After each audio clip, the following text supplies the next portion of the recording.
One of the many benefits of electing S Corporation or S Corp status for your limited liability company or corporation is the opportunity to take S Corp distributions.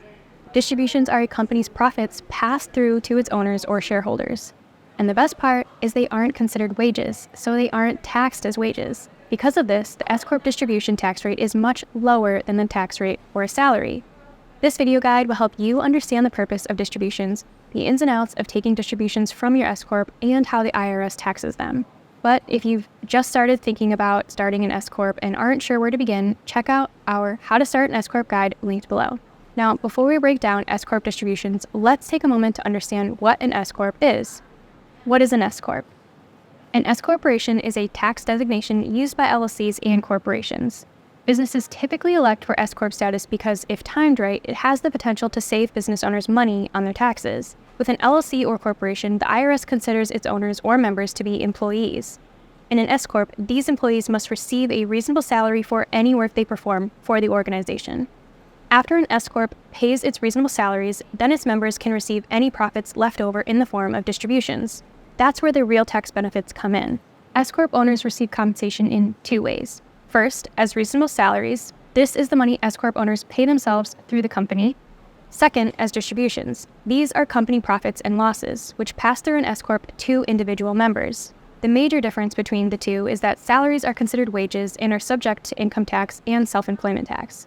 Distributions, on the other hand, are subject to income tax but not employment taxes. And that's where the big savings can come in. S Corp reasonable salaries. But before an S Corp owner or shareholder can receive distributions, the IRS requires that all S Corp owners pay themselves a reasonable salary before they can take distributions.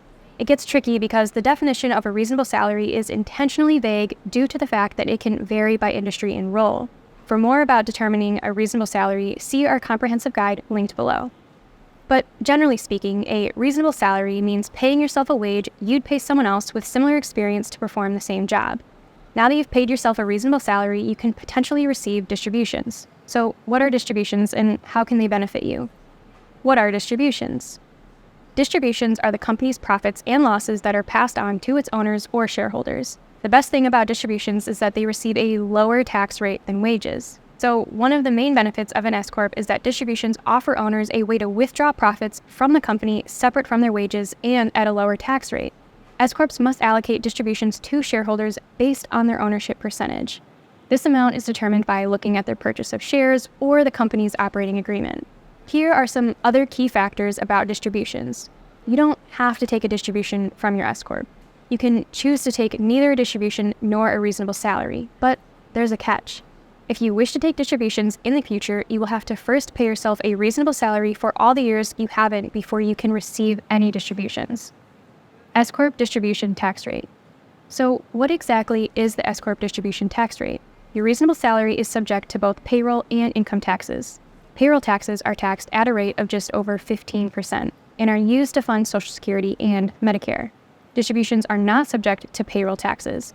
This is because the IRS considers distributions as profits, not wages.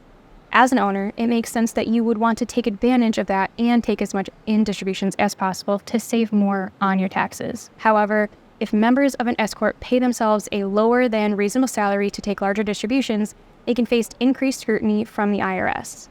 Keep in mind that failure to pay reasonable compensation can result in back taxes and penalties as well as distributions being subject to payroll taxes. To find out more about determining reasonable compensation, see our free guide linked in the caption. For a free consultation with a professional accountant to find out if an S Corp could benefit your business, click the link below. You want to save on your taxes, but you don't want to get into trouble with the IRS. So how much should you take in S Corp distributions? How much should I take in S Corp distributions? There's no set rule for how much money a business owner should take in distributions, but an S Corp must allocate distributions to shareholders proportionally by their ownership stake. Let's face it, S Corp distribution tax rates incentivize you to take as much money as you can in distributions. But you have to make sure that you are first following IRS guidelines. The best way to do that is to prioritize your reasonable salary first. An S Corp must meet the IRS's reasonable salary requirement before it can pay distributions to its owners. If your S Corp doesn't have enough money to pay a reasonable salary, you can't take distributions. The best approach to determining a reasonable salary is to follow these step-by-step instructions in our guide to S Corp reasonable compensation linked below. By taking different factors into account and utilizing free resources, you can reasonably determine the appropriate salary. At this point, you may be wondering if there are any shortcuts. Perhaps you've heard of the 60-40 rule.